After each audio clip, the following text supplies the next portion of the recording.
guys, it's Samantha. Welcome back to my channel. Today we're going to be talking about books, like every other day. I will make a confession that I have jumped into the depths of BookTube, where all of the graduate literature students live. So I've been seeing a lot of classics and literature pop up on my BookTube channel on YouTube. And it inspired me to curate a list of books that I think would be great if you were just starting off trying to read classics, if you were interested in reading classics and didn't know where to start.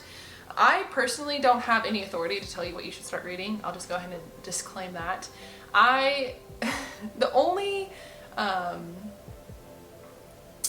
The only background I have in reading literature is just reading literature, literally, like just picking up books and reading them. I don't have a graduate degree. My undergraduate wasn't even in literature or language or English or anything, but I do have a very strong love of books, like many other people who are watching BookTube. So I feel like we can connect on that level a little bit more than like a graduate student who studied literature in any form. Kudos to them, but like we're just gonna that's where we're here. We're like the plain man's classic literature list that I created for you. I will also say that there is no Jane Austen, there is no Charlotte Bronte, there's not gonna be any Pride and Prejudice or Jane Eyre in this video. I feel like that's one that like a lot of people recommend, but personally I feel like you don't get the nuances of either one of those books if you don't understand the language, and the language is also difficult to understand because they were very proper English books. But basically, I'm just gonna jump right into it. The first book I'm gonna recommend is a book that has been widely read. If you didn't read it in English, it would in like high school English, I'd be very surprised. But that would be The Great Gatsby by F. Scott Fitzgerald. This book I would recommend just because people have read it so widely. There's tons of spark notes, there's tons of essays, there's tons of explanations on this book that you, if you wanted to like do a guided read of, could definitely do it. If you wanted to go more in depth, there's tons of resources to read this book more in depth. Also, it's just generally more accessible because of the writing style. This is an American book. It's an American novel set in 1920s America, which is still very present in our society, so I feel like it's more relatable in that way. Also, the characters in themselves in general are very relatable. The language in this book is easily understood, and I think this would be a great start. There's a lot of metaphors in this book. It's basically built upon a ginormous metaphor of the green light and Daisy, and a man with excessive wealth and influence unable to attain his one dream of being with this specific woman. But yeah, I'm even looking my own annotations in this book from when I read it, and I want to say I had just graduated high school. I actually didn't read this in high school, but also if you did read it in high school, I recommend going ahead and reading it as an adult, because I feel like there's a lot of things that we miss when we're younger that comes with age and experience, and I think that'd be a great one to reread for sure. The next book goes along the same lines as The Great Gatsby, and that is Alice in Wonderland by Lewis Carroll. I think there are so many different versions of this book. There's tons of unabridged versions, there's tons of abridged versions. You can get a children's book with this, spark notes, of course, essays. You can even read the history on Lewis Carroll and him writing this book, and the history of him, because he's an interesting person in himself. And it's also highly accessible. This is technically a children's story that has been blown up into a ginormous metaphor for life, and people would even argue drug use. So interesting in those ways, intriguing in those ways. Highly recommend. It's also very accessible in the fact that these are both very small books, so you don't have to dedicate a lot of time like you would if you wanted to read something like Les Mis or Anna Karenina or Crime and Punishment, or oh my god, let me think. I have like a list, like Don Quixote, The Count of Monte Cristo, who are literally like 800-page classic books. These are simply, I think one is like 200 and the other is 100. There's also beautiful editions of these books.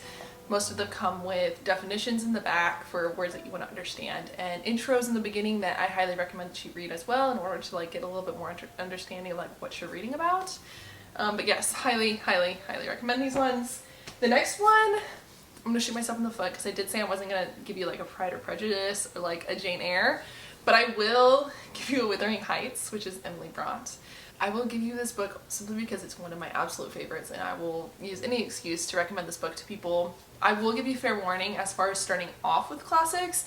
This one can be a little bit more of an intermediate book. The beginning can be difficult because you are, I remember reading it for the first time and finding it a little bit difficult because you are switching from a narrator who is living in the present, but you're talking about past events. So if you don't know that going in, it might be a little bit difficult. Also the names, you do have to keep track a little bit more of the names. And this isn't American, I don't believe. This wasn't set in the United States. I believe this is like the UK countryside at that point, the British countryside.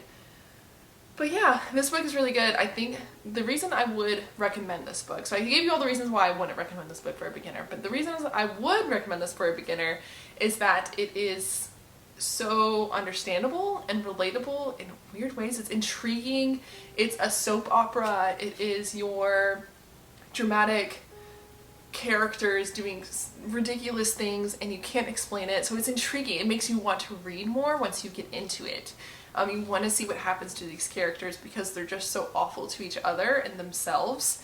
And then like there's like that really toxic love romance relationship in here that I always found intriguing when I read this book. That's one of the reasons why I really liked this book, was because of like the, as weird as that sounds, as bad as that sounds, for the traumatic relationships that occur in this book and like the generational hate that happens in this book.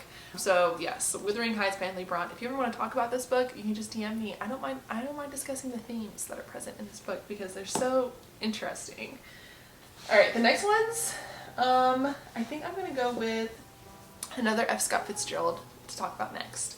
And that is The Beautiful and the Damned. I would recommend this for the same reasons of The Great Gatsby. This is American, this is 1920s, this is super accessible as far as the characters go, the language goes, the setting goes. Alright, so you're already semi-comfortable with what's going on in this book. And then I would recommend this for people who like rich people problems, because that's definitely what this goes with. Toxic relationships, marriage issues. I would recommend that because of this. If you want to look like a sad girl in a cafe, a book titled The Beautiful and the Damned is also really great. Like you can just picture in a cafe with your sad girl clothes on, drinking some black coffee and, you know, like red lipstick, maybe like a really cool hat. This is definitely a sad girl book, which I enjoy and think is funny. But it's same thing as well as The Great Gatsby. There's going to be an intro to this. Also, actually, I take that back. Like the Lewis Carroll Alice in Wonderland, this book is a reflection of F. Scott Fitzgerald's own relationship, so I think that would be a good reason to read it. You can get a little bit more information on F. Scott Fitzgerald, and you can be kind of like pretentious about what you know about F. Scott Fitzgerald if you read this book and The Great Gatsby, right? You know, that's probably why past college me read both of these books, so that I could feel like I knew something. But yeah, this is, yeah. I highly recommend this one as well for the same reasons as The Great Gatsby and Alice in Wonderland. For, you know, this is like a culmination of for the first three books. But yeah, we're like stepping it up, right? Alright, the next one I think would be a great one to discuss. Oh, let's go with another American author that I personally enjoy a lot. That is John Steinbeck. This one's Of Mice and Men. This setting, once again, the setting is very easy. The language is very easy, and that is where you would want to start. This book is also highly emotional. This book is about two men and their journeys in 1930s America, working as a farmhand. One of them is mentally handicapped, and the other main character, so there's two main characters, one's mentally handicapped and the other one is like his guardian, his brother, his best friend, trying to take care of him, and both of them at the same time while living in the 1930s America. It's also along the same lines of your smaller book, so very small, very impactful. There's a lot of dialogue about this book as well that you could look into that would help with reading it. And also it is a great introduction into John Steinbeck, who has written like The Grapes of Wrath, East of Eden, The Old Man and the Sea, his For Whom the Bell, oh no, I'm sorry, that's Ernest Hemingway. That's my bad. See, I don't have any background in this, so I've probably messed up quite a bit. But John Steinbeck is a great writer, and I think this is a great place to start. And then we can get into like East of Eden and The Grapes of Wrath later. I might do another video where we do like intermediate and like complex. classic literature, but yes, highly recommend this one if you didn't read this one in high school as well. All right, moving along quite quickly, The Bell Jar by Sylvia Plath. So along the same lines of sad girl books, this book is incredibly intriguing, easily accessible for setting and language. I think that's kind of like the theme going on with these books.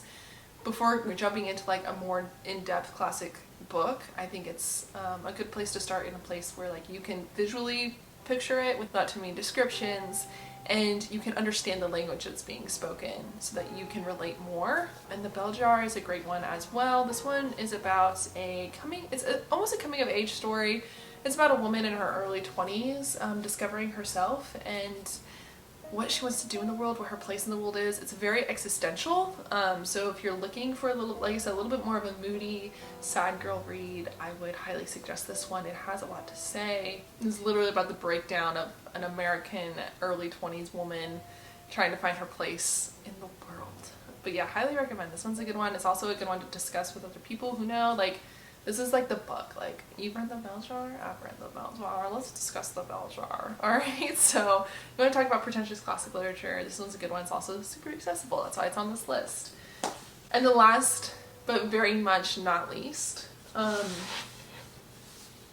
is Sherlock Holmes. Now, this is all of Sherlock Holmes. This isn't just like one or two books. So I know I lifted up like a book that's almost 1,000 pages, but that's because this is all of his works. So now we're breaching into like Victorian London, which is really great. If you want to continue to read classics, I would say that you do eventually need to breach into Victorian London a lot to get into more of the intermediate reading of classic literature. I still think the language is fairly accessible here, but the fun thing about this book is that they are short stories. They do have a mystery and a crime aspect to it that I think a lot of people would enjoy. It's definitely like figure it out, and you can also go back and read this book and see all the clues. So it's not like one of those books where it's just like magically ends up together. Sherlock Holmes is a very popular character, so if you wanted to read these books and then watch like the BBC adaptation, I would highly recommend the BBC's Benedict Cumberbatch one, because that one is very similar to the books and it's also very amazing to watch. You're also moving into Victorian London, which is interesting. It's fun. Sherlock Holmes is a entire character onto his own. You are, if I would imagine that you have been introduced to Sherlock Holmes in one way or the other, even if you didn't realize it. Also, if you liked mysteries and crime and all of that, these are great short stories to start with. All right. That is all I have to say about these classics. I gave you quite a place to start. If you liked this video, please tell me, and I'll do like an intermediate classics, and then I'll do like an advanced classics. At least from my perspective, if you've read any of these books, tell me if you would agree with what I have to say about them as far as being accessible to a new classic reader. Or if some of these are your favorites, tell me why. Wuthering Heights is definitely one of my favorites. Beautiful and the Damned and The Bell Jar are one of my favorites. But yeah, here is your stack of beginner classic literature, and I think that's it. I will talk to you guys next time. Make sure you subscribe and like the video and drop a comment below, and we will, yeah, like I said, see you next time. Bye.